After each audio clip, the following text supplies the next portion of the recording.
Good evening and welcome to our program. My name is Leslie Dannon Rosenthal and I'm a past president of the Jewish Federation of Greater Metro West. As we mark this day honoring the late Reverend Dr. Martin Luther King, it's hard not to notice the historic changes taking place in Dr. King's home state of Georgia, most notably the recent election of Raphael Warnock to the United States Senate. Who could have imagined at that March on Washington in 1963 that 57 years later, the first African-American to represent the state of Georgia in the United States Senate would be the pastor of the very same church where Dr. King shared a pulpit with his father, Ebenezer Baptist. While we celebrate these advances, however, we must also acknowledge the terrible, tragic events we witnessed this past year. The killing of George Floyd, Breonna Taylor, and other Black Americans, and the painful protests which followed. These events remind us that racism continues to exist, not only in the criminal justice system, but in every sector of our society. As Jews, we believe in the value of B'Tselem Elohim, seeing the spark of the divine in every human being. In the face of injustice, we are compelled to act. And so, last August, our Jewish Federation's Community Relations Committee created a new anti-racism task force, which I am honored to lead. Our goal is to educate the community as to where and why racism persists and to join with our African-American neighbors and others in the fight for civil rights and social justice. Before we can act, however, we must learn. Tonight, we will hear from 5 of our neighbors about their experiences as people of color in America today. We are deeply grateful to all of them for agreeing to be with us. We're also honored to have Senator Cory Booker joining us. He'll be introduced in just a moment.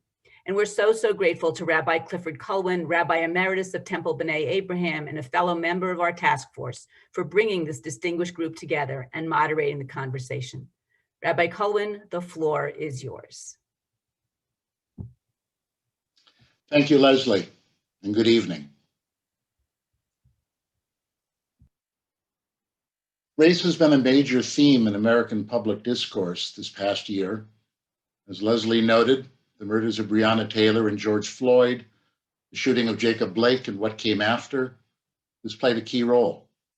Other factors included Black Lives Matters protests and counter-protests, and the January 6th attack on the Capitol, which even the staid Brookings Institution says was spearheaded by white supremacists. Racism exists in America today. It's a straightforward statement. I hope it's not controversial. Understanding racism, however, is not so straightforward. Is it formal policies that advantage one group over another? Is it attitudes embedded even unknowingly in American citizens or American bureaucracy? Is it a tactic used by thought leaders to promote an ideology? Understanding racism is complicated. So let's begin with the straightforward premise that racism exists in America today. Leslie cited the cherished principle of B'Tselem Elohim, that we are created in God's image, and therefore for Jews, the issue of racism, it becomes an imperative that we must do something about. Now, this is not a problem even all the people on this webinar could solve. To cite another Jewish principle, you are not obligated to finish the work, but you are not free not to do your part. Our goal this evening is simple: to learn. If we want to battle racial prejudice, we must first understand exactly what it is. And for those of us not of color, what better way to learn that than to ask someone who is of color? In a few minutes, we will do exactly that. The 5 members of our panel are not activists. They're not elected officials. They are open, thoughtful, engaged individuals who are willing to share their lives and answer an incredibly frank question. What's it like to be Black? I learned this morning that exactly 58 years ago tonight, Dr. Martin Luther King Jr. spoke from the pulpit of my synagogue, Temple B'nai Abraham. To get us started this evening, I'm honored to turn things over to another national figure who has also graced our synagogue and been a presence in so many other institutions in our community, and a person for whom our topic this evening is of more than passing interest. Senator Booker, we look forward to your words. Rabbi Colwin, do I have to call you that, not Cliff, in this formal event? I love your COVID scruff, my friend. It looks very rugged on you. And I'm no stranger to speaking to Metro West, and I was excited to be on tonight. And I talked to Cliff Colwin beforehand, though, and he did what we call, I guess, in baseball, a throwback pitch on me. And I say this knowing that he will have a full rebuttal because he will speak last, not me. But Cliff told me not to be too inspirational. He told me, I think the word, and I'm not sure if this is a technical rabbinical term, but he told me, I think, not to be too Jewishy. So I have been banned from quoting any Hebrew whatsoever. And what he was really looking to do was to try to do something we all should be doing with each other, spark empathy and honesty, and to try to, in every way, share our own journey so that others who can't walk a mile in our shoes might have a better appreciation of that. And so tonight I'm going to try to rise in my 9 minutes left to Cliff's challenge to me, because he is right. We are at a time that is demanding a more courageous empathy, that is suffering from a poverty of compassion. And knowing the rich tradition of Blacks and Jews in grappling with civil rights and injustices, I believe now more than ever, the strength of our love for one another and our ability to work together as agents of change is so needed in this time of pain and growing hate and growing white supremacy. But I do want to tell you that I often worry more about the enduring institutional racism within our country and the enduring biases and unconscious implicit biases that persist. And so in talking to Cliff, I wanted to share the words of a very emotional and angry 23-year-old who, after a videotape captured an unarmed African-American being viciously beaten by police, wrote these words. And these words were written, though, a generation ago. The year was 1992. The 23-year-old was me. And I had a column in Stanford University's newspaper. And I remember that evening after Rodney King's beating and then the verdict that came out that the people who beat him were not held accountable. They were not guilty. I remember losing control. And so the title of this 23-year-old's column is, Why Have I Lost Control? How can I write when I've lost control of my emotions? Not guilty, not guilty, not guilty, not shocked. Why not? Turn off your engines, put your keys, driver's license, registration, and insurance on the hood now. Put your hands on the steering wheel and don't even think of moving. 5 police cars, 6 officers surrounded my car, guns ready. 30 minutes I sat praying and shaking, only interrupted by the command, I said don't move. Finally, everything checks out. You can go. Sheepishly, I asked why, and they said, oh, you fit the description of a car thief. Not guilty, not shocked. Why not? In the jewelry store, they lock the case when I walk in. In the shoe store, they help the white man that walks in after me. In the shopping mall, they follow me time and time again. In the Stanford shopping mall, last month, I turned around and faced their surreptitious security. Catch any thieves today? Not guilty, not shocked. Why not? 1991, Treasurer Union, back patio, a woman was struggling with her bags. I tried to help. Can I help you? Oh, yes, please, wait, you're Black. And she scurried away. Not guilty, not shocked. I'm a Black man. I'm 6'3" tall and 230 pounds, just like King. Do I scare you? Am I a threat? Does your fear justify your actions? 12 people believed it did. Black male, guilty until proven innocent. Reactions to my kind are justified. Scrutiny is justified. Surveillance is justified. Search is justified. 56 blows, justified. Justice, dear God. I graduated from Stanford last June. I was elated. I was one of 4 presidents of my class. I was proud. I received a Rhodes Scholarship. I approached arrogance. But late one night, as I walked the streets of Palo Alto, as the police car slowed down while passing me, as his steely glare met me, I realized that to him and to too many others, I am and always may be a nigger, guilty until proven innocent.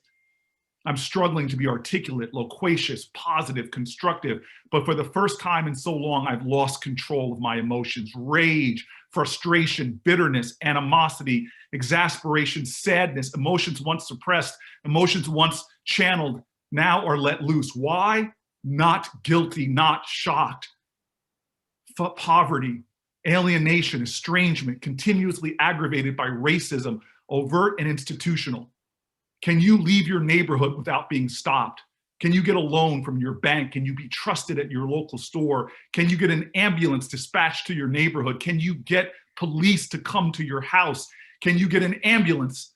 Can you get an education in your school? Can you get a job? Can you stay alive past 25? Can you get respect? Can you be heard? No, not until someone catches on video one small glimpse of your everyday reality. And even then, can you get justice?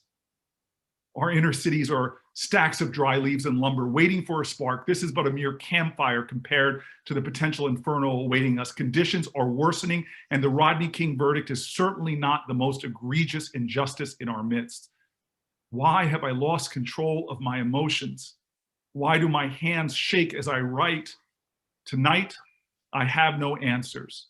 Dear God, help us to help ourselves before we become our own undoing.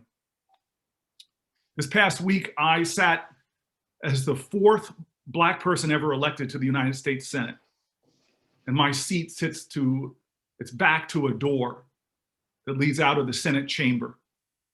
And as I sat there Wednesday night, a man just 20 feet from me in the capital of the United States of America was waving a Confederate flag in triumph for storming the Capitol.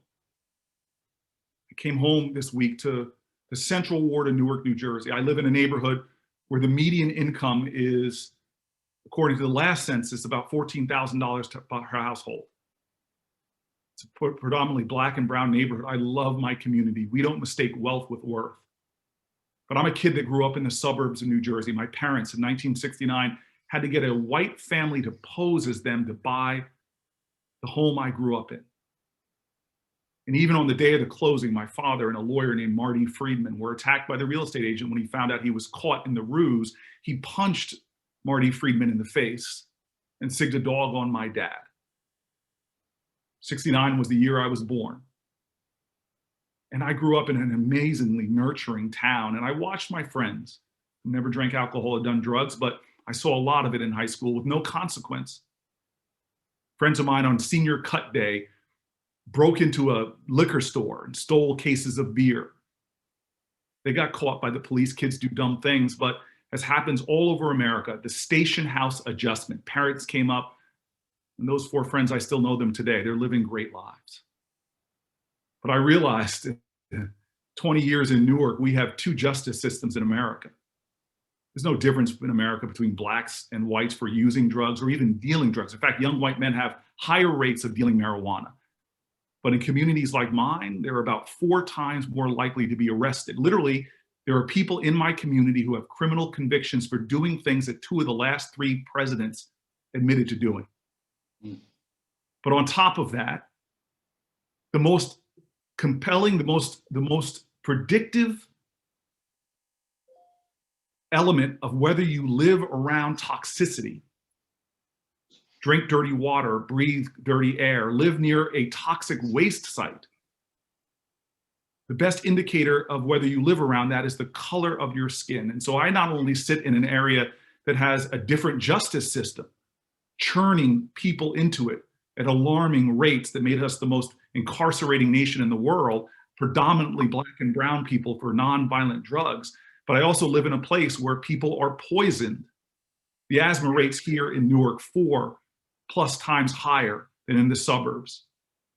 I've watched parents sit in front of me, tears in their eyes, children who have been poisoned by lead, their brains permanently addled. I've seen the warnings when I was mayor telling people not to plant this in the soil behind their house to grow tomatoes because they're toxic. And we now know from Princeton data that children that live within a mile or so of a toxic waste dump, children that are born, have 20% higher rates of autism and birth defects. And so we have criminal injustice, we have environmental injustice, we have educational disparities, we have healthcare disparities. We know in communities like mine, they fight against food deserts. Well, it's on more kids walk into the bodega, the corner street, not that much fresh food. A Twinkie costs a fraction of what an apple costs. And on top of all of these things, with chronic disease rising in communities like mine, obesity rates rising, access to food, you have painful realities.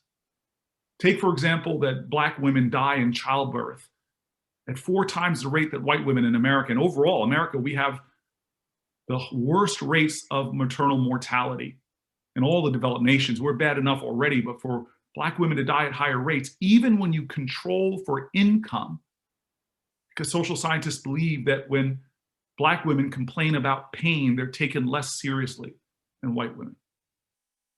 We see disparities in every area of our lives. Even in the Senate, when we did recently PPP loans, one of our independent watchdog groups gave a Black person and a white person the same loan backgrounds, the same loan details, and sent them in to be serviced by banks. And they found that the Black people who went in to be serviced for those loans got a remarkably different experience, more discouraging, and that were less likely to get the PPP loan, the PPP grants. And so I sit here to tell you today, after a week where I had the angering reality of a Confederate flag being waved behind me, where white supremacy and white supremacist violence is on a rise, where more Americans have been killed since 9/11 by right-wing extremists than by any foreign terrorists or foreign-inspired terrorists, that we have a crisis, and that watching kids in my community who face so many of the challenges that that angry 23-year-old talked about from a privileged community. I see the stacks, the deck stacked against so many of my children, what they have to overcome just to have a fair shot. Parents who work full-time jobs, longer hours than my parents, can't check homework when they come home, can't afford tutors, and are still blamed for not being great parents. I see the challenges that we have.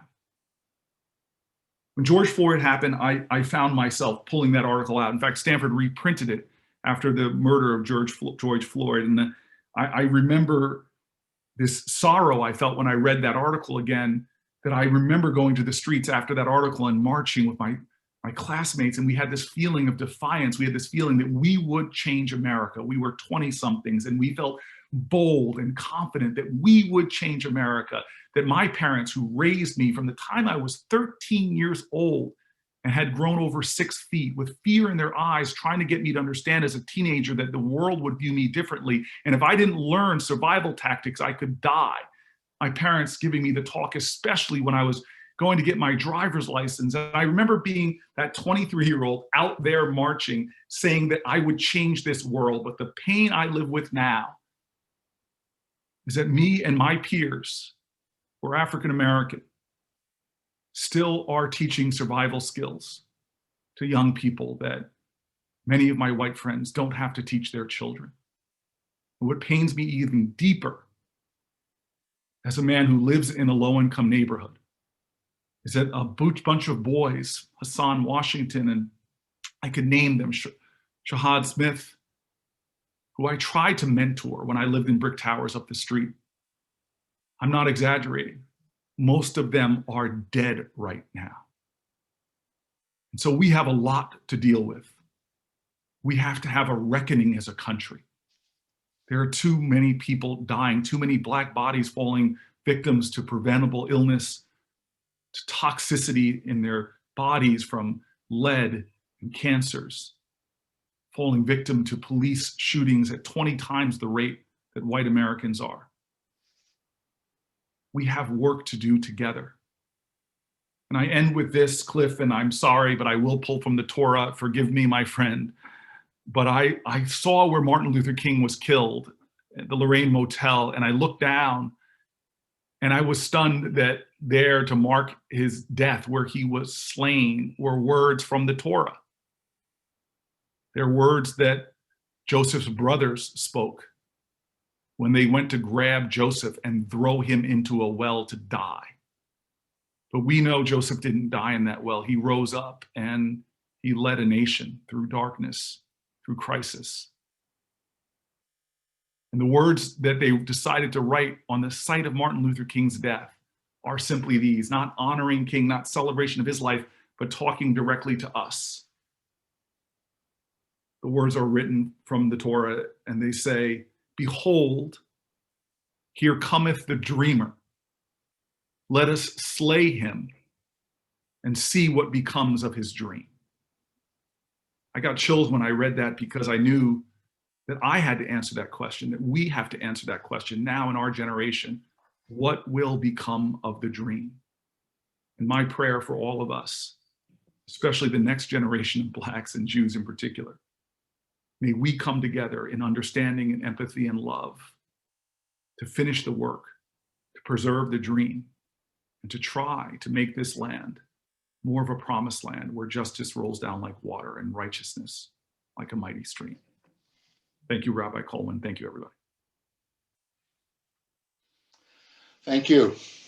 Thank you very much, Senator Corey. As always, an inspiration. And thanks for the lovely comments on my beard.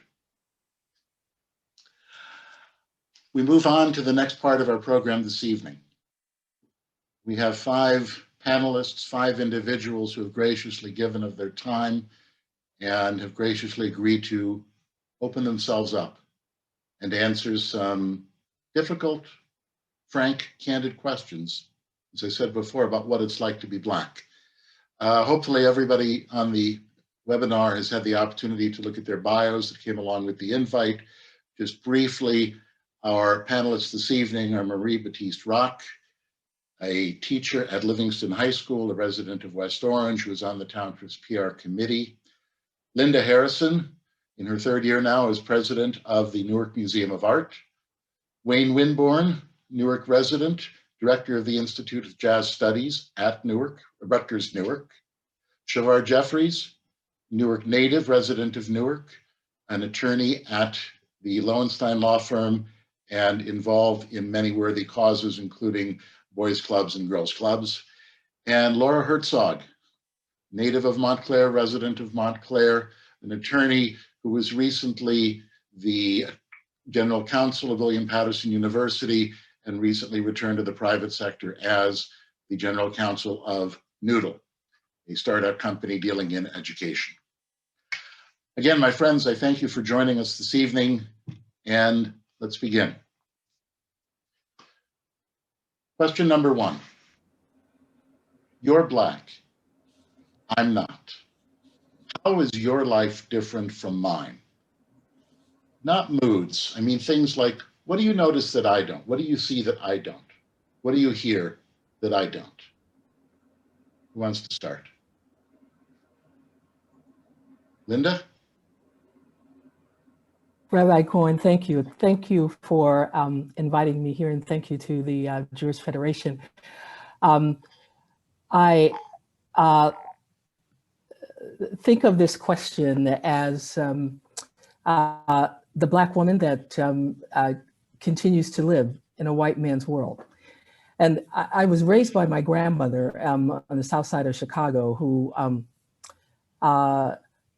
really, I'm not sure where she got it, but that, you know what, we have to keep, she taught me that I have to keep myself open and in a constant, almost survival mode. And my grandmother was one that had 13 kids to raise, and moved from the South to Chicago, and always made sure that her beauty shop was the place where people voted. So I saw her maneuver through multiple worlds.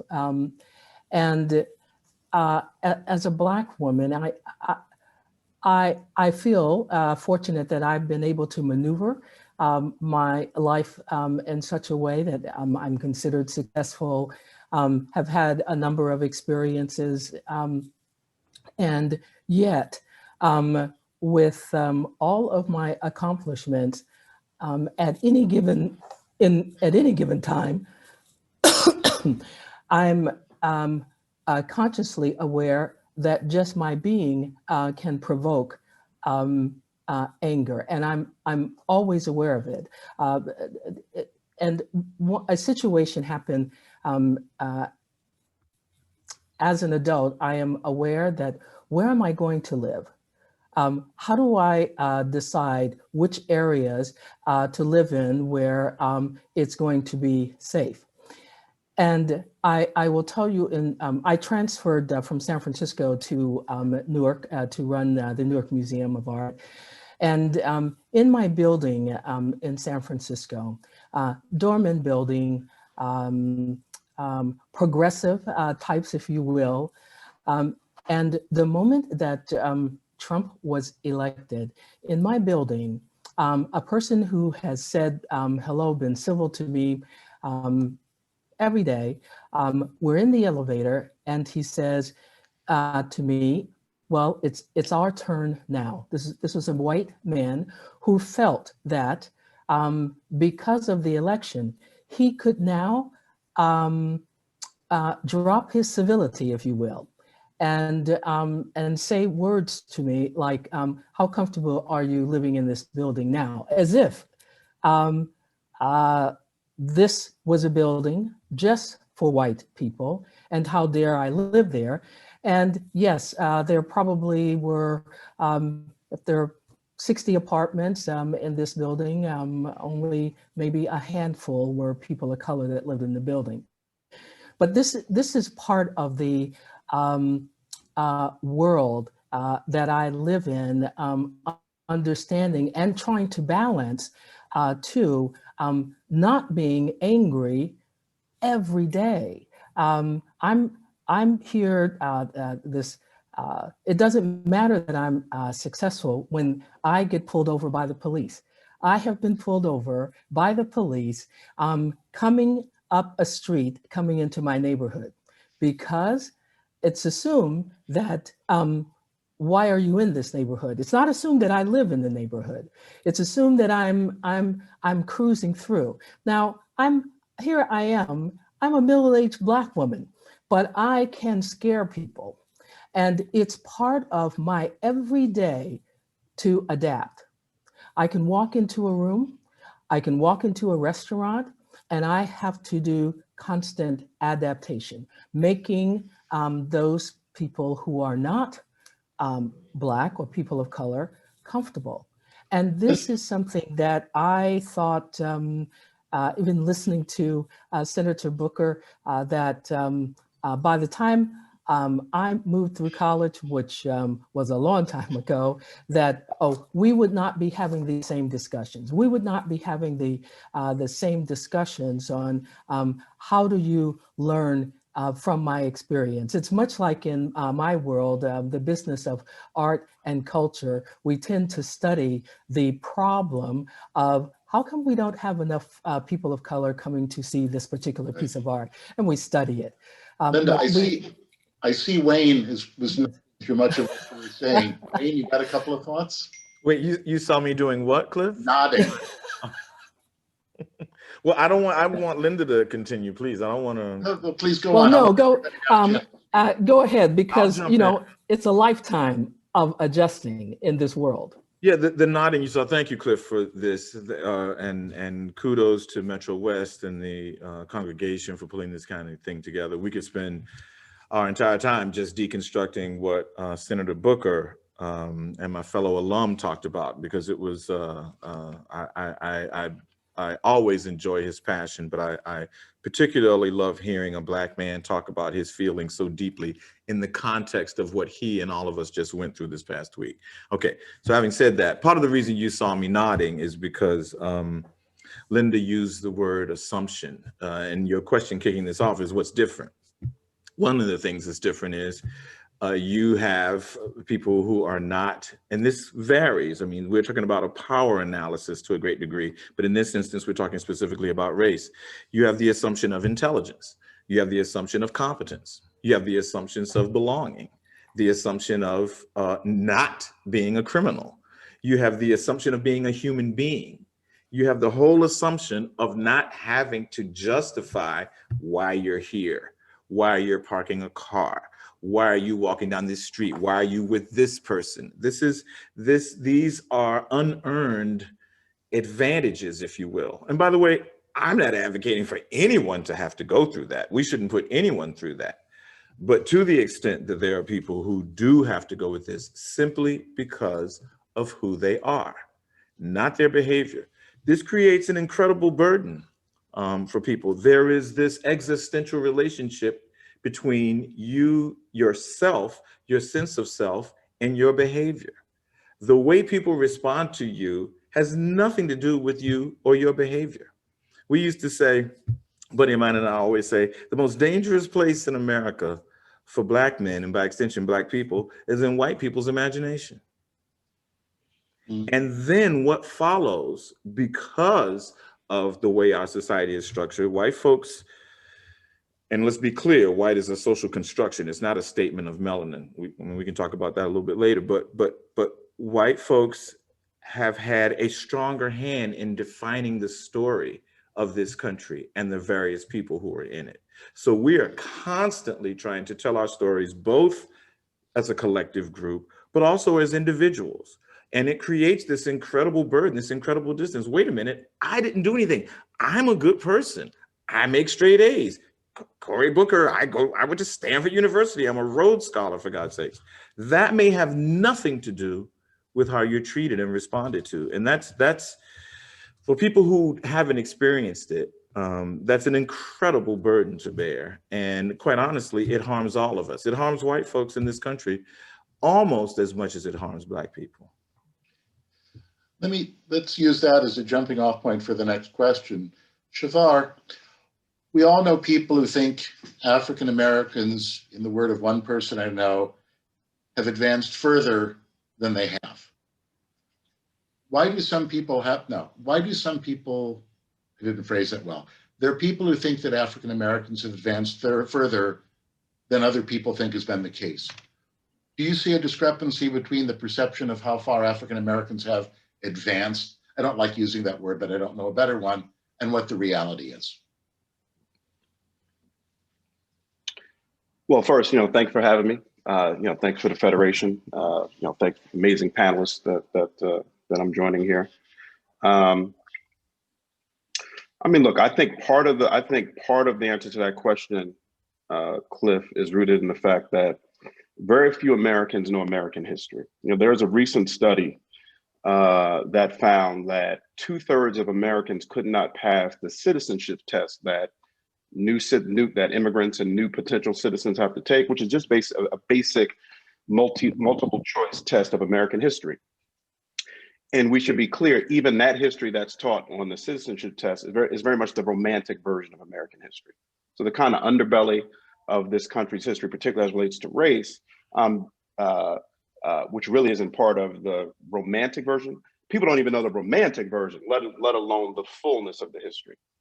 And so because of that, oftentimes people think about race, one, disconnected from the historical context that informs what's happening today, right? The reality is from 1619 to 1865, that's 246 years. That's a long time, right? The laws of this country not only embrace slavery, the underlying norm underneath that is that slavery is good because these people are not in fact people, they're animals, right? The United States Supreme Court in the Dred Scott decision, I think, articulate this in one of the most powerful ways. This is US Supreme Court. These Black people are beings, quote unquote, of an altogether inferior order and as such have no rights, quote, that the white man is bound to respect, and could be reduced to slavery for their benefit, right? And then we— I want to ask you, I want to point you on that. Sure. So one of the things I hear you saying is that given an institution that was legal in this country for so long, we should not expect that the ramifications of it could disappear in anything shorter than a very long time. Correct. That's right. But number two, why does the perception exist? Oh, look how much progress made. And we all know that there are certain quantitative benchmarks by which progress has been made. A lot of progress has been made. And but people oftentimes will, and the reason, and so with that wind up, and then of course we didn't get to the 100 years of Jim Crow after slavery, right? Which is another form of economic exploitation, social, political. So what may happen is, if you don't know that history, you may see individual African Americans who are doing very, very well. And so that may cause some people to perceive that the whole is farther than where the whole is. And then you may get sometimes the competition of groups. Some people will say, well, your group may be doing better than somebody in my group. And I would argue also that speaks to how amazing, because part of what it is, the Black experience, at least for me, I wouldn't want to be anything else, right? We have an amazing legacy. I mean, I was taught from day one, we're amazing, we're brilliant, we're fierce. We took these lemons and made something really powerful and transformational. And in the midst of all of this history, we still continue to move forward. But the reality is, look at the state of New Jersey, for example. We have a 60-to-1 wealth gap. So the average white family in the state of New Jersey has a wealth of $352,000. The average African-American person, not family, person has a wealth of $6,000. McKinsey recently found that it would take 219 years for Black folks to catch up with white people in terms of wealth, which isn't that far off from the 246 years of slavery. And so absolutely, many individuals have moved forward. We are not where we used to be. We're not where we were at the time of slavery. We're not where we were in the time of Jim Crow. So there has been progress, but if you look at many of the fundamental disparities, we still have a long way to go. But extracting from that then, again, I want to put words in your mouth just to make it concise. What I hear you saying is that people see a number of successful African Americans, defining the word success by standard measures, and extrapolate from that, they have done better, and if some could do it, how come not everybody? Is that a fair statement? Well, it's hard for me to know what's in the mind of these other folks, but I'm sure there's some of that. I'm sure there's that superhero we had President Obama, and you have the Oprah Winfreys of the world. And whenever I hear that, to be honest with you, I say is we really have made progress, not when the superheroes and the extraordinary people can progress. We've actually made progress where Black people can be as mediocre as the average white person and get just as far. Most white people are very mediocre, right? And so, for example, quick illustration, I'm be quiet. I was not too long ago, maybe a few months ago, post George Floyd, I've been in these conversations with investors who want to put more capital in in this context, Black institutions. And one of the individuals at this conference I was at not too long ago said, "You're right. We just have to be willing to take more risk." So in the conversation about investing in Black entrepreneurs, they said we got to take more risk. I jumped up because I actually know some of the prior investments of some of these folks. And I said, no, we don't need more risk. I want the same risk profile of some of these 24-year-old white kids who are getting $7 and $8 million figure investments. I'm in a room with multiple degrees, not to toot my own horn, but a 20-year body of work. I'm sitting next to 25-year-old white kids who are walking away with 7 and 8 figures. Then you say, we got to have more risk? No, we want the same risk profile that has enabled many, many white folks to get pretty far in this country, who most of them ain't all of that. And part of the challenge with race is not only does it undersell and undervalue who we are as Black people, it overstates whiteness, right? It overstates whiteness. So a lot of white folk think they're more than they are. And I actually don't have a problem with people being confident, even cocky, right? But what happens is when you look at the institutional structural level, oftentimes the conversation about what Black folk don't have, and the flip side of that is that the assumption is that white folks have more than they in fact really do. And so on both sides of the equation, we have to address these issues. And I think that informs the perception gap that you're talking about, Cliff. If I may, Actually, if I may, Cliff, just very quick. I know Linda, you. Hang on. I'm going to kind of share things around a bit. Laura, do you want to jump in on this? Specifically on this question or on some of the other? So this one. I do think, there's a lot of discussion about and I know Asian friends who are very frustrated by the Asian model minority. I know a lot of very accomplished Black people who are tired of being the model one. I think that oh, well, you're doing great, so your people must be doing great. The assumption that they know who my people are can be annoying in and of itself, without asking me who my people are, because I think most Black people in America have a multiplicity of people that are often not noticed or understood. Most Black people in America have many different sides of themselves. For example, I remember a partner at my law firm saying that I must be because I was biracial, have a real issue with the fact that a lot of slaveholders in the South were Jewish, and therefore that must be very difficult for me being a Jewish biracial person. And I said, well, my ancestors lived in shtetls. They didn't own slaves. So actually there's no actual conflict at all, nor were most of my African-American relatives slaves. So that assumption that somehow I have hurdled those impediments to get to where I am is also quite condescending and patronizing. So there's a lot of, I think the theme that I'm hearing from a lot of people there are often a lot of assumptions built in about successful Black people and about people who are not as measurably successful that can be quite frustrating. We're gonna move to a different subject. I know there's too much we could say about all of this. Cliff, can I just real quick just tag Sure, on? absolutely. I'm going to be quick, I promise you. You were asking, why do people say this? And why do people say this? Well, haven't you advanced? It's because they want it to be true, right? They want racism to not exist. Why? Because if we really interrogate this notion of social construction, and my statement that, race is not a statement of melanin. For some of us it is, but it's really not. Racism, whiteness is a category that people quite honestly opt into. So part of being successful in this country means you have to adopt either overtly or covertly racist beliefs. This is a fair society. Everyone has a fair shot. People who don't make it, everyone deserves what they get. I'm wealthy because I deserved it. I was smarter, wealthier, I worked harder, something. Those people are poor or live in a certain neighborhood or are arrested more because they deserve it. They did something, either overtly or covertly. And that is part of the bargain that folks make when they come here. By the way, Black folks can make it too. You can find all kinds of intra-racial prejudice or attitudes within the African diaspora. But what happens then is, I'm talking about good people. I'm not talking about Nazis. I'm not talking about people who marched on the Capitol. Good people.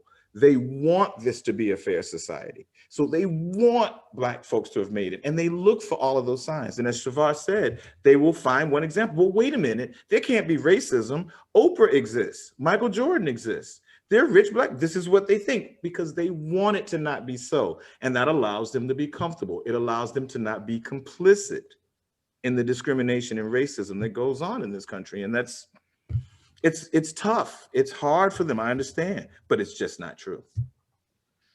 Marie, let's talk about education. You're a teacher in a school whose student body is almost entirely white or Asian.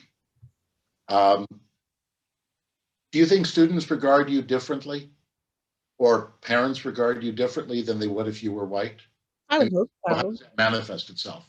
I would hope so. And the reason why I say that is because I would hope that they would eventually see the content of my character after they've seen my complexion, right? That they would understand that I show up because I have a love for education. I have a love for young people. I have a love for learning. So I would hope that they would take the time to, yes, human beings, they might see that first. I hope they would check whatever biases that they have at the door if they have them. But I would hope, like Dr. King states, they would look at the content of who I am more so than anything else.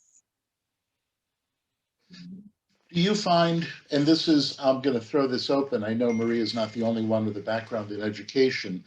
In school, African-American students, this is a general reality, are more likely to be identified as behavior problems than a white student who behaves exactly the same way. Not unlike the anecdote that Senator Booker told about the kids breaking into the liquor store. Does that make sense to you? Do you feel that that's something that happens, and why? Can I share a personal story? Please. So I grew up in South Florida, and in elementary school in first grade, I remember I was in aftercare, and the teacher had said that we all needed to be quiet. And we settled in, we were getting ready for our snack, and then a classmate sneezed, and I said, "Bless you." And she slapped me so hard in my mouth because I said, "Bless you." And she said, "Didn't I tell you not to speak?" And to this day, I still think I can feel her cold hand on my mouth. And the other kids giggled. They didn't get in trouble. So in first grade, even though I didn't know, I didn't have the verbiage to put a name to what had happened, I knew that there was something different about me that made it okay for me to be treated that way and for others not to be. And having been in education for almost 15 years, I can say I have seen that. I have seen because, fellow colleagues don't understand, say, the way our students may talk or a certain attitude or what have you. They are get into more trouble than, say, other students. And the Office of the Department of Education, Office of Civil Rights has even said, Black students and students with disabilities are oftentimes the ones that are pushed into what's called the school to prison pipeline, where they are disproportionately punished for things that their counterparts would do, and they get into more trouble and they're put into the criminal justice system. It is what it is. Anybody else like to comment on this specific issue? Shavar? I mean, And then I'm sorry, go ahead, Linda. I was just going to say that this assumption of where kids are who are kids of color, and it saddens me that we're still at this point in our, not in this conversation, but the conversation, because I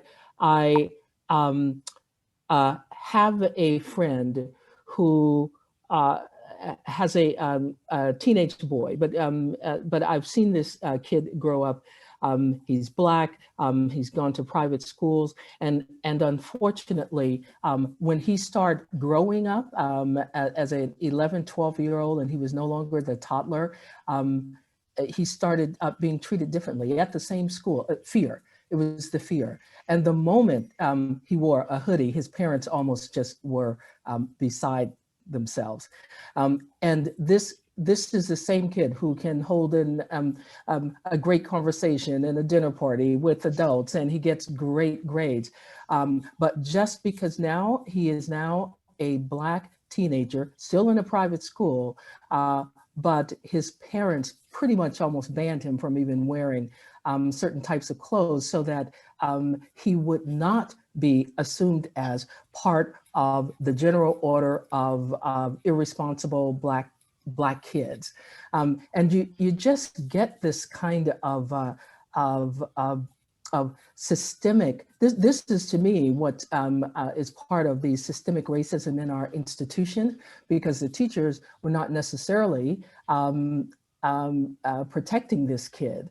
And here, when I was in grade school, because of some legislation, and I went to school in Chicago, South Side, Hyde Park, I was transferred in my middle school to another school just because legislation, it was, and I lived on the, what I see now was perhaps the right side of the street, because I then got to go to an all-white middle school.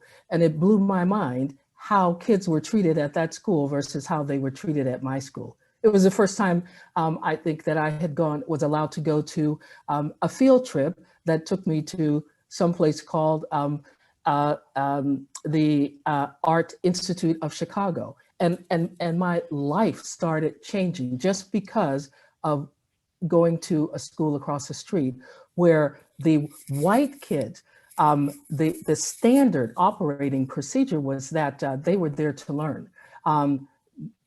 the Black kids who came to that school, and there were just a handful of us, it's like we were the trouble kids, and we had to be in special classes, and we had to be almost segregated because of the assumption.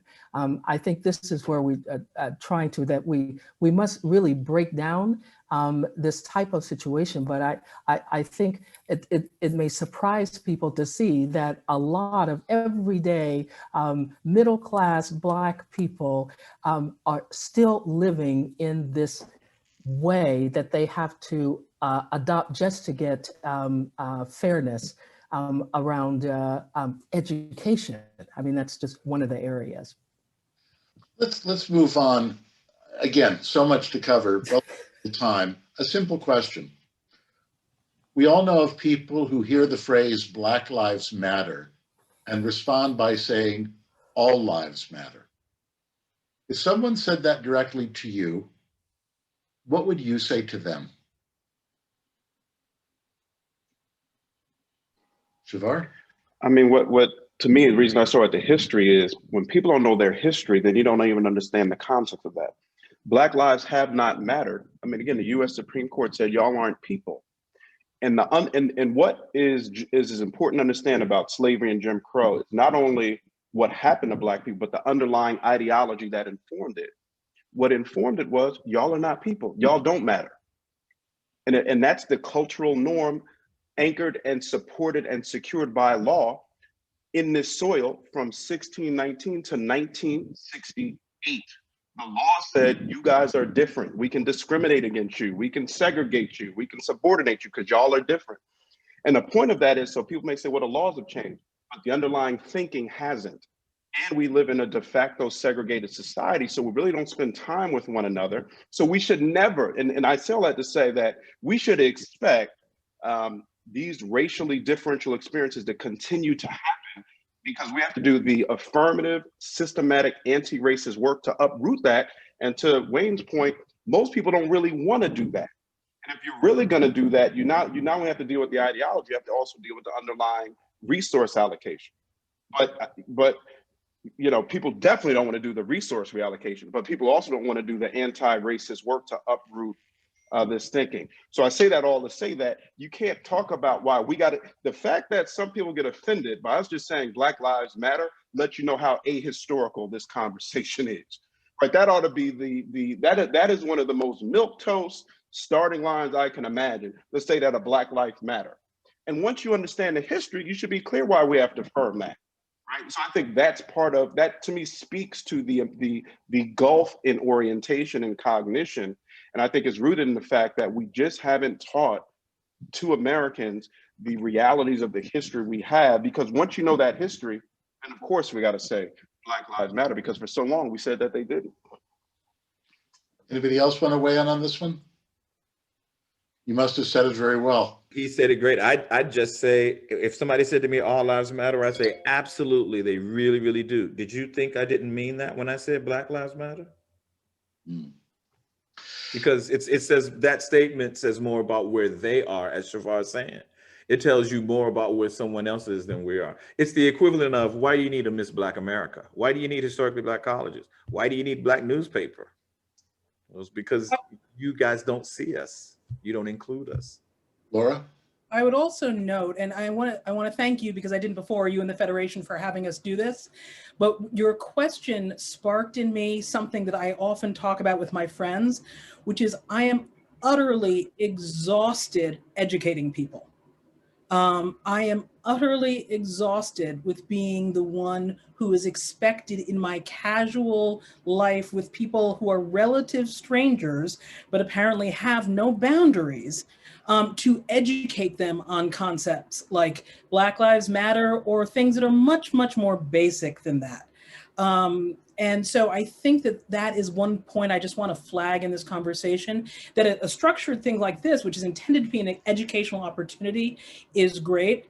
But I think that white people often underestimate the amount of time that Black people are expected to spend educating white people. I, again, very frequently would think in conversations at my law firm with white partners, can I bill this time? because we're judged on our billable hours. And the white associates who talk to you about cases that they can bill. And me talking to you about Jewish slave owners in the 1800s is not billable. And that is a loss to me. That's time I now have to make up. Got it. And it steals a lot of energy too, if I could, Rabbi Cliff. If, it takes a lot of energy, it takes a lot of emotional space.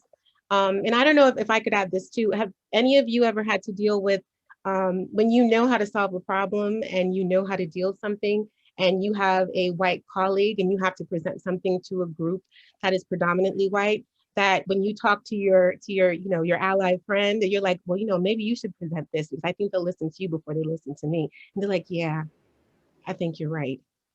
And they get up and they say it, and it's like, woohoo. And you could have said it 10 times before and nobody ever heard it, but all of a sudden now it's clear as day. And you kind of sit back like, oh, okay.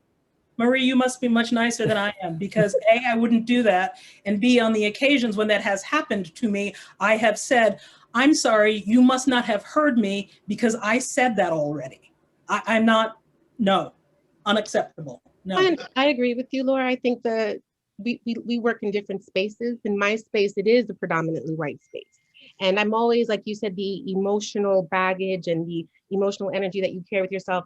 Am I doing this correctly? Am I doing that correctly? Am I adapting appropriately? Did I come off a little bit too aggressive? Did I make someone feel blah, blah? Like all of these things are going off, but then at the same time trying to compose myself and appear not to this and not to that. It's exhausting. When I just want to say what I want to say, I just want to speak my mind and have somebody listen. But too many times, and even as a little girl, you've learned time and time again, someone will jump up and either dismiss you, not hear you. And so you find ways to get it done until it's almost like your time, someone allows you the space and the time to be able to demonstrate your abilities. I'm really not that nice.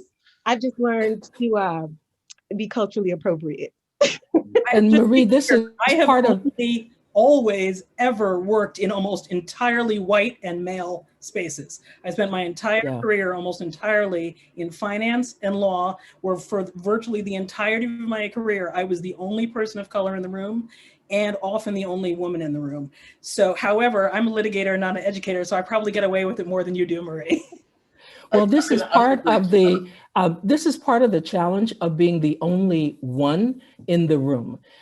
In my corporate life as well as my cultural life, when you are the one representing the Black person, whether it's on a board or whether it's on that team or in that company, then unfortunately it puts us in the position of not being as valued for our thought leadership. That's what we should lead with. And this is what I try. I've been the one in that room a number of times, and I try to share with my white counterparts that you can't sit and allow this to continue to happen, that you must be the one to really promote that thought leadership can look like being in the bodies of people of color, the BIPOC community. And that is what this is why I was excited to have this conversation with my colleagues, and that Rabbi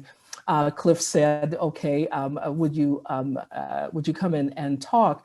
Because these are the conversations that have to happen amongst the white people, and not just us, as Laura was saying, because the minute you see that there's only one person in the room, or the one super family that's in your neighborhood, white people know that that's that visual that you're getting, that, oh, I guess it's all okay because we have that one family that's in our neighborhood. No, when you start seeing multiple families of color in your neighborhood, then it starts connecting the dots. But it's totally acceptable to just have one family or two, and the perception is everything is okay. And we just cannot continue to be the superheroes, whether it's in the room or in a neighborhood. We're going to move on to another topic. First, however, for those who are participating, not the panelists, I mean the attendees, if you would like to pose a question to the panelists, please use the Q&A function at the bottom of the Zoom screen. And hopefully we'll be able to get to a couple of those. Now, I want to pose another question, and this may be perhaps the most difficult or the most challenging of all of them. With regard to Black-white gaps in economics, educational achievement, and other similar areas, there's a school of thought, typified interestingly by Thomas Sowell, an African-American economist, that puts much of the responsibility on the African-American community for not having done itself up to, not having done enough to raise itself up by the bootstraps. And there are others who, referring to their own ethnic or immigrant group, saying, well, if we could make it, why can't they? How do you respond to somebody who says that? May I? Please. Yeah. I'm a talker, so you may need to shut my mic off because my fellow panelists are fabulous, and I could listen to them for hours. So again, to me, Cliff, this is not one of those elevator conversations. This is the kind of thing where you really need time to engage with the person, because let's deconstruct what Soul is doing here, right? He assumes that everything is fair, that there's this meritocracy, and he, in particular, and people like him and others have just done the right thing, worked hard, they were smart, and therefore we can achieve. And those people who haven't, or those individuals who haven't, either aren't smart, too bad, or they didn't work hard enough, or they didn't act right, or they didn't dress appropriately, they didn't do something. So this, of course, we know not to be true. Quick example. And I'm glad my fellow panelists brought up the issue of gender, because sometimes it's good to put a gender lens on things because it's easier for folks to see it. Remember the movie Hidden Figures? It's a movie about these Black women who were so good at math, they were called human computers, not just arithmetic, we're about higher math. NASA hired them, not one or two sort of freaks of nature, but like scores of them. I think the number was like 70 something at one point. This, by the way, is in the 50s and 60s. Now, where did those women come from? Were they just mutants that dropped out of the sky? Or perhaps were their parents math geniuses who were working in the field? Wait a minute, what happened to their children? What happened to all the people they were around? That math genius just disappeared with them. No, it didn't. Their stories were never told. They were in Newport News, Virginia, where the lead figure was born. They didn't have the schools to be educated. They weren't encouraged, or they encountered, which I fortunately didn't run into this exactly, but virtually every Black person I know, and other people of color too, who went to majority white schools who achieved, were told at one point or another, wait, you couldn't have written this paper. You're going to get an F. You must have plagiarized this. What do you mean? I'm really smart. No, Black people can't write like this. Therefore, you must be questioned. No, we have not looked at the overt efforts that have first not told our stories. We haven't looked at the examples of Black achievement being rewarded with riots, murder, destruction. We haven't talked about the folks that were turned away. Many of our parents who could have been partners in law firms, insurance agents, but ended up having to work in the federal government because the federal government first started not discriminating against people, or taking a job as a cab driver, or taking something else. So to a Thomas Sowell or someone like that, I would say, you are making, as an economist, you are making a very incorrect assumption in your econometric model that has a constant that assumes that there's no discrimination. That is absolutely not the case. Absolutely not the case. The other thing I would say is that if you go back and look at these great examples of Black achievers, you don't change the standards, go back and look at them, see where those folks got placed. It explains everything. My generation that came out in the early 80s, coming out of Stanford, all of these bad young folks, not knuckleheads like me, I mean, super achieving, doing everything right. 10 years later, when we started to look and see which ones of our peers actually made partner, which ones got the plum assignments in hospitals, it was very, very clear. Again, as I said earlier, it had nothing to do with their behavior or their grades or their achievement, right? It always came down to something subjective. And they weren't partner material, or people here have a problem with you, or to Marie and Linda's thing, you're so angry, So there's more to the answer, but let me stop because my colleagues need to jump in. But you get what I'm saying. You understand what I'm saying? Indeed. Who else would like to jump in? Laura?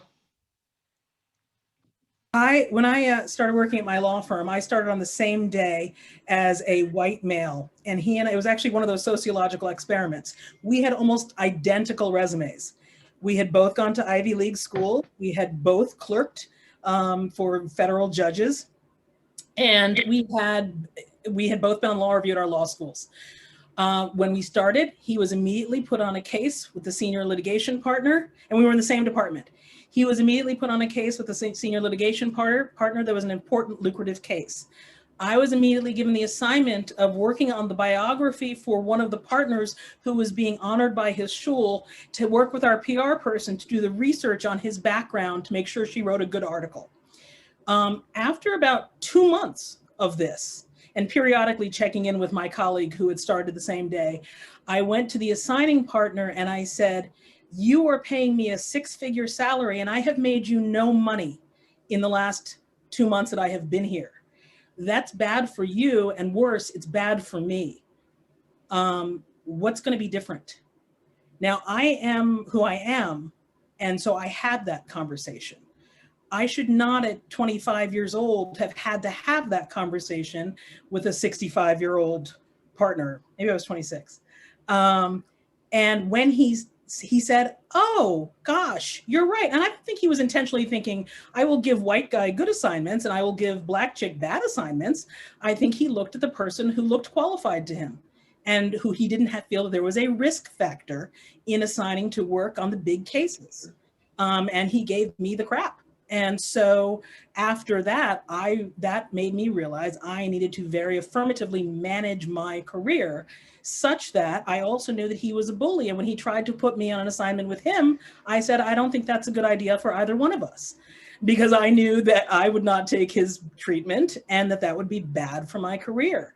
So I managed to carve out the career that I wanted in spite of things like that. But I think that is a very good example of what Wayne is talking about, that we were essentially, other than our demographic characteristics, the same person. And he got all the chances and I got none. It was quite astonishing. Let's use that to transition to another phrase that we need to focus on. And this is one that came up through one of the questions. Let's go back to the phrase, Corey mentioned it earlier, systemic racism. Does it exist, and what is it? So can I speak to that and kind of combine it with another one of the questions you told us you were thinking about asking? About childhood personal experiences. To me, systemic racism is both institutions that thrive on racism and underlying assumptions of what is and is not normal. And so since we're all friends here, I'm going to not sugarcoat it. I'm going to talk tachlis, as they say. As growing up as a biracial Jewish child in a multiracial family, I often had people ask me, look confused. I didn't make sense to them. Even though, as one of my sisters recently said, to me, being Jewish was like having brown eyes. It just was. I didn't know I had to explain it. And it used to kind of bother me. And then I would say to my parents occasionally, oh, this is weird. And then when I was in middle school, I was in Hebrew school, and a girl said to me, I was warned that there was going to be a Black girl in my class so that I would be nice. And she didn't mean to be mean.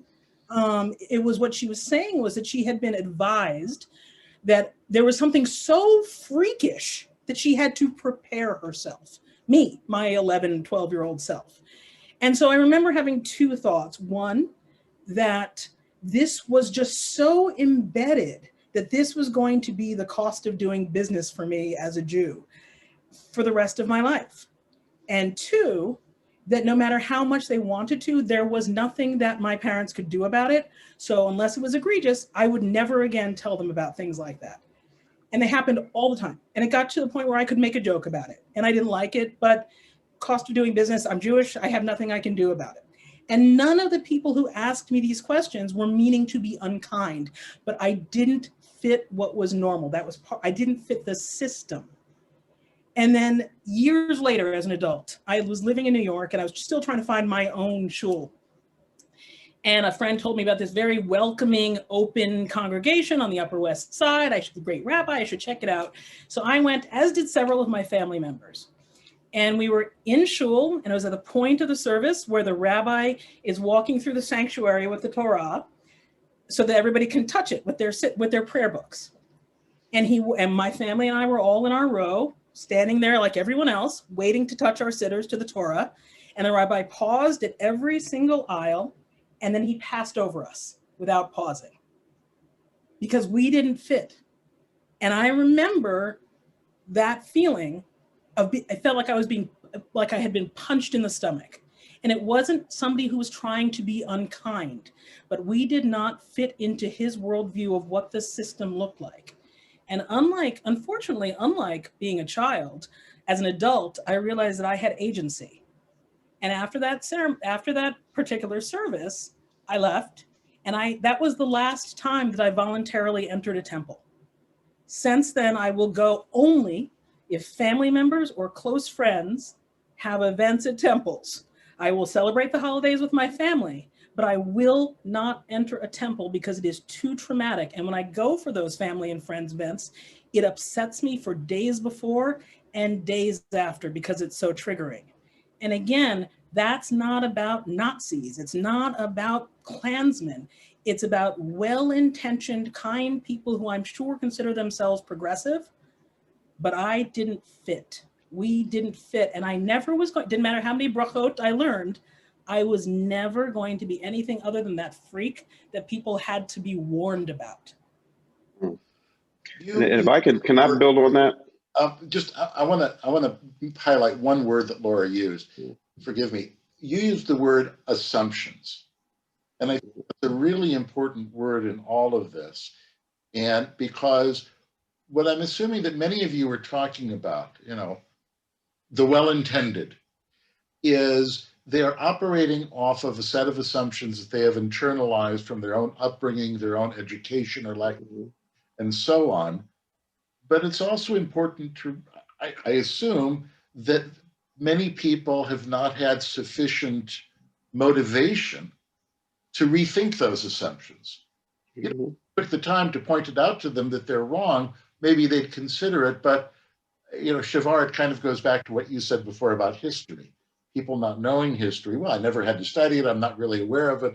It doesn't affect my day-to-day life. I think I'm a good person. So what's the big deal? Is that a legitimate analysis? Shavar? I think so. I definitely think so. I mean, I think, that speaks to implicit bias.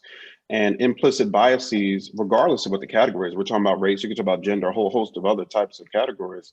If you're not engaged affirmatively in the active work, the proactive work, I mean, Daniel Kahneman wrote a great book, Thinking Fast and Slow, about how our kind of systems one's thinking is really where a lot of these biases play up, and you're not in your deliberative, intentional activity, you can't uproot them.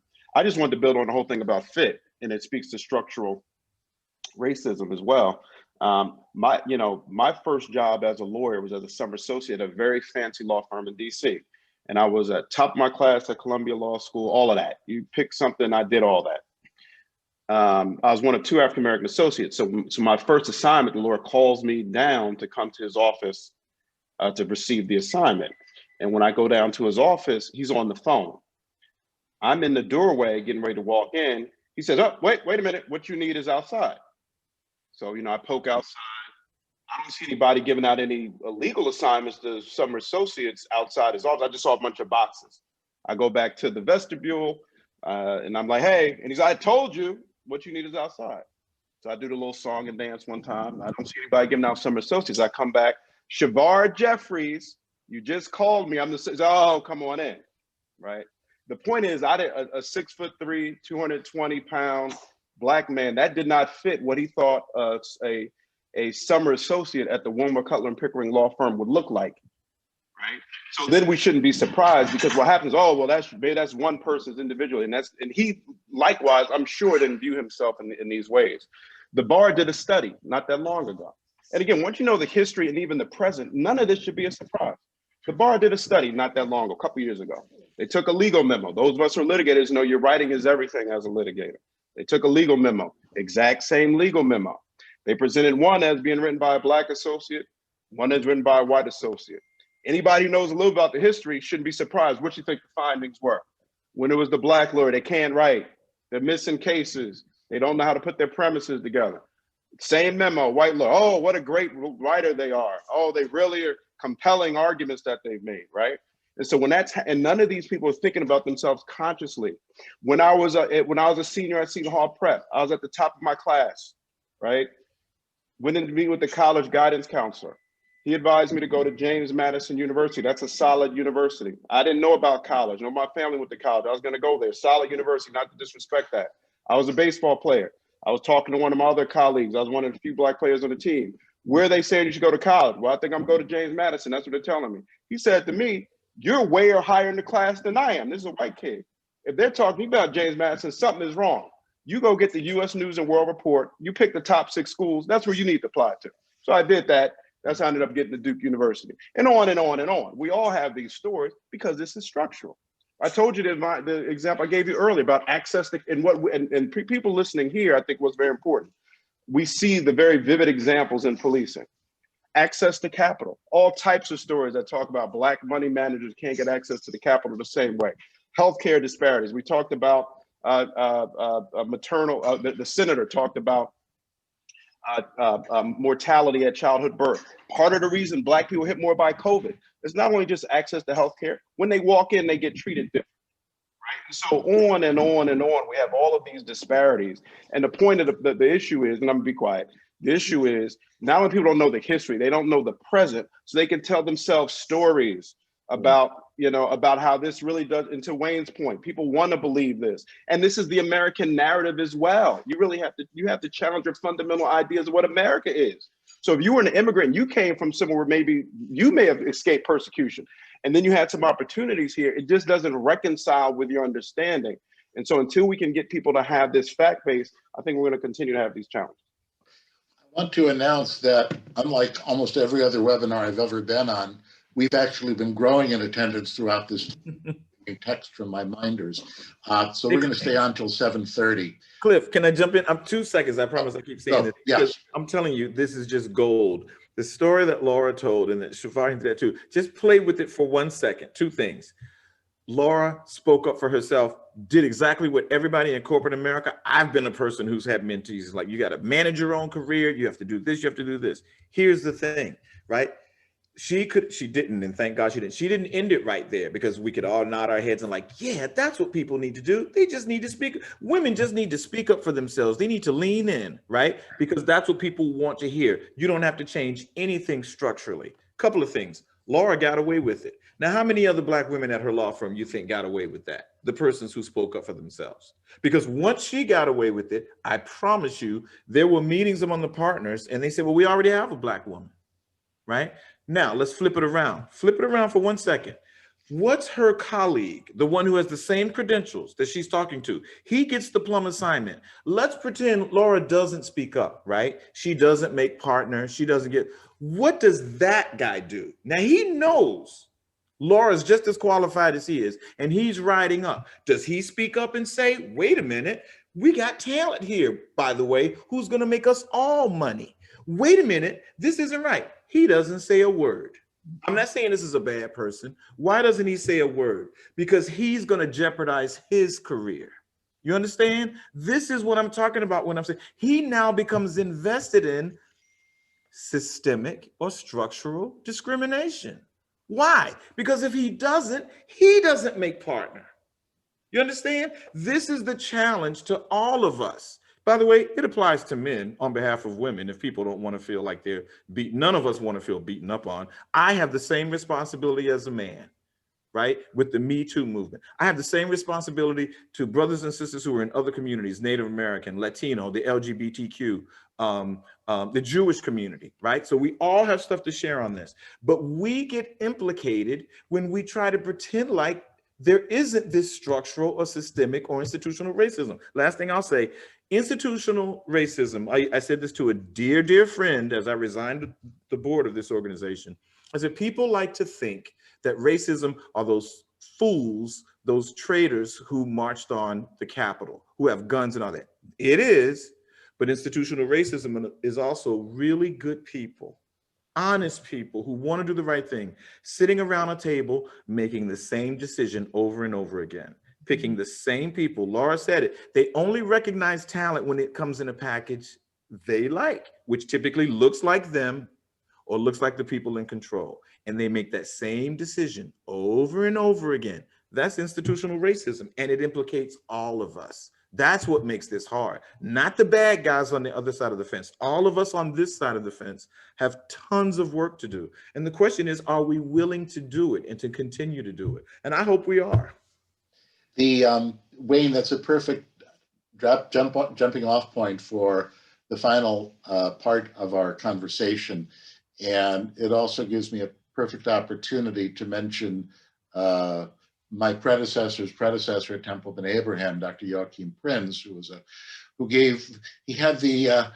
somebody made a comment earlier, I don't remember who, about speaking before or after Corey. Prinz gave an extraordinary speech in Washington in August of 1963, really an extraordinary speech. Unfortunately for him, the fellow who spoke immediately after him gave an even more extraordinary speech. His birthday is one we honor now. But that speech, Prinz spoke about silence. And he contended, and he had been a rabbi in Berlin during Nazi Germany, that the most grievous sin of all was silence, or to put it in different words, not doing anything, which feeds directly, Wayne, into what you said. And so I want to change from asking you questions about what you've experienced, what you understand, what you believe, how the system works, to what we can do. Because at this point, that's what most of the questions coming in have to do with. So let me be very specific first. If you could snap your fingers and the New Jersey State Legislature would immediately pass one piece of legislation that had an impact on mitigating racial prejudice, what would it be? That somehow all schools would receive the funding that they deserve and it not be based just on property taxes. That would be mine. Mm-hmm. Okay, it's worth noting in that regard that the Pew studies and others have shown that the single best predictor of economic achievement is household income, which goes directly into what you're saying. Anybody else want to answer that question? A single piece of policy, because we want to know what can we do? I mean, I would push for, I mean, the education piece is absolutely critical. I would also push for the government to invest more actual dollars in the hands of Black people and in Black communities. For example, we have a $100 billion pension. Let's see 25 billion of that go to Black money managers. The government is a huge purchaser of goods and services. I mean, the New Jersey state government, I don't know, is it 5, 10, 15 billion? County and local governments are big purchasers. Many folks here may be entrepreneurs or maybe on boards of organizations that are purchasers. Let's see a fair share, 25% or more of those purchasing opportunities go to Black businesses. The government is a huge employer. Let's make sure we're promoting Black folk into positions of authority, because in all of these other spaces, we see the same sort of issues in terms of lack of equitable access to opportunities. And then the government has a big footprint in the private market. Push university endowments, push hospitals, push banks and other investors to allocate capital to Black communities on an equitable basis as well. So that's what I'd like to see also. So this is less a racial racism, but a racial disparity, which is provide healthcare to people in certain income bands, because unfortunately it is currently the case that a larger percentage of Black folks are economically challenged and don't therefore have access to healthcare the way some people who have more resources do. And I think that it is underestimated. To Senator Booker's point about Black folks living close to toxicity, they also often have less opportunity to have the resources to address problems, health problems. And that is a significant part of the problem with the health disparities. So figuring out ways to address those health disparities, because when you're sick, you can't study. When you're sick, you can't learn. When you're sick, you can't go to work. I mean, it's sort of embarrassing in 2021 in the United States of America that this is actually a conversation, that people have so little access to healthcare that they can't actually go to work. But that is our reality. So I would like that to be addressed. And then those kids who keep missing school and therefore perpetuating the idea that somehow those families don't care about education, maybe they're missing school because they're sick and they can't afford to go to a doctor and they can't afford prescriptions. So I would like to get that addressed, because if you don't have basic food and health, then you're not going to spend a lot of time being entrepreneurial, and you shouldn't be expected to be. Laura, there's something else in what you said that I think is important to tease out, and that is that there's nothing racial about healthcare, except there is something racial about healthcare. Mm-hmm. And so by helping with for lack of a better word, a cause that helps people with a particular kind of need, that is a way of combating racism. Is that a fair statement? It is. And Okay. I would also, just to the point I do see from someone in the chat, the criminal justice system, and it's way too complicated to go into in the few minutes we have left, but I would like to see legislation in this state that addresses the extraordinary disparities in arrest rates and sentencing for Black and Brown defendants, as opposed first of all, to stop them from becoming defendants in the first place, because they don't get a desk appearance ticket and get sent home. They get booked. So I'd like to start there, but then once they're in the system, to change those disparities, which again takes much longer than we have. But once you start, again, the school to prison pipeline, once you start out with a criminal record at the age of 18 for something ridiculously stupid, it changes the trajectory of your life. And it just doesn't happen to white kids in the same way. So let's finish with moving from the public sector to the private one. Each of you, please give me one thing that an individual or a religious group or an entity like the Federation, what is something that they could do that would be genuinely useful? And I'm harping on this genuinely useful because we've all experienced too much kumbaya baloney that looks good and feels good, but doesn't really do anything. So give me some concrete suggestions. Laura? A, do a pay equity study and see what you're actually paying different kinds of people for the same kind of work. And B, if you really want to have a more diverse population, but oh my gosh, we just can't find them, set up an internship program and create your own diverse pipeline if you really care that much. Rabbi, can I share? Marie? What I can share exactly what we're doing in Livingston. Initially, you asked me, coming from a district that's predominantly white and Asian, do I think that they see me? They see me and they see their students. And the reason why I can say that is because we have been having these conversations openly and honestly for years now. And I say years, I just started there 3 years ago. So I'll say 2 years now. We have been trying to have the conversations. And as Shavar said, 16, 19, all the way up to 18, Jim Crow, hundreds of years of problems have been put in place that in 2 days, 3 days, we can't fix it. It's a marathon, not a race. But if institutions are willing to have the conversations, are willing to have their participants be uncomfortable, to supply their people with the tools to be able to allow them to continue this democratic process of being able to have conversations that are uncomfortable. I think that is foundational to a lot of what it is that we need to solve our problems, especially being that we are a learning institution. In Livingston, I can say we are a learning institution. I'm not uncomfortable speaking my mind and saying what I need to say because people want to learn and people want to grow.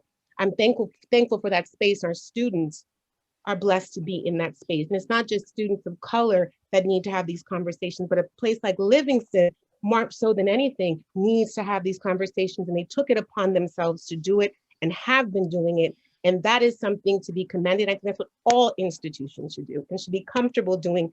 Lean into that space of uncomfortability.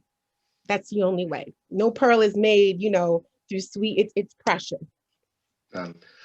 I would add one element to this, in that being able to really self-assess and measure equity, racial, gender, and caste equity in a framework that you could actually say, you know what, I see that we are not an institution that is really making this change. So I think we have to be fearless. As an individual, you have to be fearless. And that fearlessness needs to show up in monitoring. I am the leader of an institution that's over 111 years old that has some old-fashioned ways, and we know it. And we can't continue to operate in that same way. We contribute to systemic racism. So now we must actually, in the boardroom and in the culture of our community of workers, talk about racial, gender, equity, and measure it, not just talk about it, but this is how you can actually measure it, implement, see where you are, and continue the work.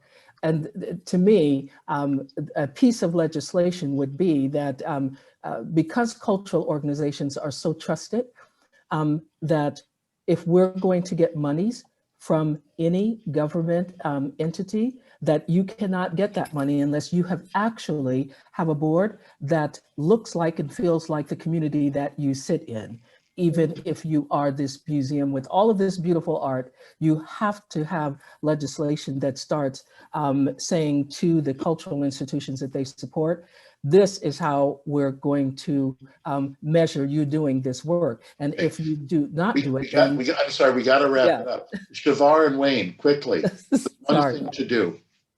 Well, if I had to pick one thing, I would say, given the members in the federation, and then and Rabbi in your synagogue and other networks that folks have, it's very powerful when policymakers who are asking for support, asking for you to bring the vote out, asking folks to volunteer and campaign, if they can hear from non-Black communities on some of these issues.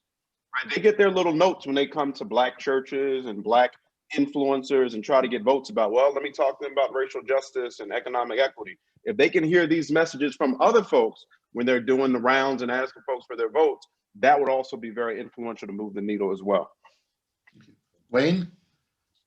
You didn't ask, I didn't get to comment on public policy, universal basic income, to begin to move us away from this notion or delusion of deservedness, who deserves more or less. Universal basic income as a public policy. In a personal level, I would just say commitment to doing the very, very difficult work of becoming clear on this and not giving up. The Jewish community has an incredible history of partnering with other folks, particularly the Black community in this country. I mean, an incredible history that everyone should feel proud of and being a part of. But as individuals, we have a lot of work to do to develop the empathy necessary. And it's hard work. It's going to be uncomfortable. And we need to question assumptions. Does everyone deserve what I have? Do other people's children deserve the same opportunities my children have? Does everyone deserve to live in a fashion that I would like to live? And if we make that assumption, it has direct implications for how we conduct ourselves, what boards we join, what charities we contribute to, what interns we bring into our office, whom we promote, whom we mentor, whom we live next door to, whom our children are friends with. It has implications for everything we do. So just committing to doing the very, very difficult work. We all need it. We are at an inflection point in this country, and our children will, and our grandchildren will look to us and wonder what we did at this moment. Well, I suspect I'm not the only one suffering from information overload, and my goodness, what a session. I'm pleased to turn it now over to Sherry Goldberg, the chair of the Community Relations Committee of the Federation, for some final words. Sherry? Thank you to our incredible panel for tonight's illuminating discussion. You have really given us so much to think about. Your jaw-dropping personal stories about implicit biases leaves me shaking my head. I wish we had more time to further explore the experience of BIPOC in our community. Tonight's program in honor of Dr. King is just one of the several webinars that the Jewish Federation Community Relations Committee has brought to the community to deepen our understanding of the issues of systemic race in America. A racial equality task force has other programs in the works, including a Black Jewish Teen Dialogue series and an 18-day challenge for all. Please go to our website to participate with like-minded community members who want to continue discussing these issues. The task force is also reaching out to Black leaders and clergy to find ways to collaborate and advocate for social change. Inside Jewish Federation, our professionals are working collaboratively across departmental lines to make the issue of social justice, civil rights, and repairing the world something that's present and ongoing.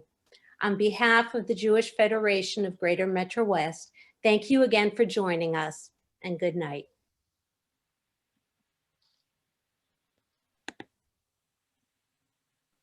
Thank you, everybody. Thanks for having us. Thank you. Great. Thank you Thank so, you. so much. Guys, Good night, all. Thank you all. Good You're night. wonderful, wonderful, wonderful. Thank you. Amazing. Best program, just amazing. Thank you, thank you, thank you so much for your generosity and sharing all of this. It's not Thank easy. you, everybody. Adios. for having us. All right. Bye. Thank you, everybody. Oh, God boy. bless. Take Thank care, you, everybody. Senator. The senator stayed on? Bye, I everybody. wanted to make sure Cliff didn't badmouth me. Are you still on? It's still there. He had, but he changed. You changed, Took- Senator. Took I did change. I the did. shirt and tie off. But he Nice took and the shirt and comfortable. tie off.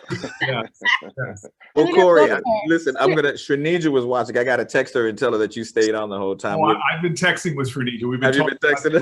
We've been talking about you behind your back. Of course, of course. You know she was texting me about UBI, of course. Senator Booker, my mother, my old little Haitian mother, is in love with you. Oh, my. I mean, you are the best thing since sliced bread to mommy. When she heard that you were on here, she didn't want to be on for me. She wanted to be on to see you. Is there any way that you could say hi to Marie? Yeah, please. Marie Batiste? Yes. Mommy, you see Senator Booker? Could you say hi to my mommy? Wow. You guys were the best panel. This was the most eye-opening, honest discussion. Laura, I want to tell you so many of the things you've said. I personally, as a lawyer in finance, never had a female in any of the meetings with me.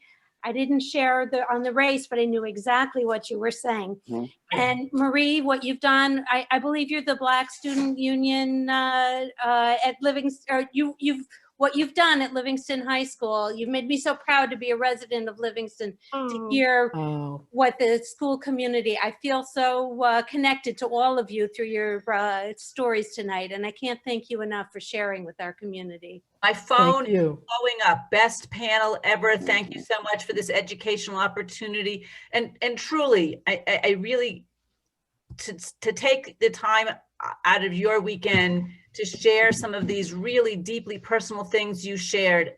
And also, I really feel like you've given us a roadmap for the work of the task force, and just so much gratitude. Thank you so much. And Rabbi Cliff, you nailed it. Thank you so much. All right. Appreciate you guys. God bless everybody. I got some kids I got to feed over here, so I'm going to jump off. But thanks for having me. This is awesome. Great to see everybody. Senator Thank Booker, you, you're Shamar. amazing, as always. God bless. We're gonna All right. keep Good this night, all. going. We're coming back to you for more. Sherry, Anytime. Linda, whoever's hosting apparently didn't disconnect the public. Corey, I just got a text from Shrenija. She says, we can see you guys. We hear you. So thankfully, nobody said, oh my God, what a headache, you know? Oh my goodness, embarrassing. It's like the making of video. My poor mother's been exposed. We love your mom. We Yes, love Marie, your mother's fangirl for Senator Booker has now been exposed to the world. So I hope she didn't consider that a deeply held secret. It's not surprising. I mean, she's one among many. So Yes. it's not surprising. And never let it be said that Senator Booker doesn't have a strong constituent services arm. There Yeah. He That's does. responsiveness, everybody. You all take care now. We are Okay. still live. Just Bye-bye. so everyone's clear, we're still live. We're So recording. wanted to flip that. I hope And we're able to meet, once COVID is over. I would love to meet everyone in person. I really did enjoy this. And it was such an opportunity for release. With so many. Linda, we're definitely going to do this. Let's just all get vaccinated as soon as possible. yeah, Meet everyone in the flesh. A this glass is of the wine. beginning of a relationship, Marie, and everyone who's still on, and we absolutely intend to carry this forward. And I'm going to let the events team head home, so they can't do that Okay. until they close Okay, out. bye. All right. So I'm going to say Bye-bye. goodbye to everyone, and Great thank meeting you so everyone. much again on behalf of our Jewish Federation. We're just Okay. Appreciate Thanks it. to Bye. overwhelmed. Thank you, Jay. Thank you all. Bye. Good night, everyone. Bye-bye. Bye-bye.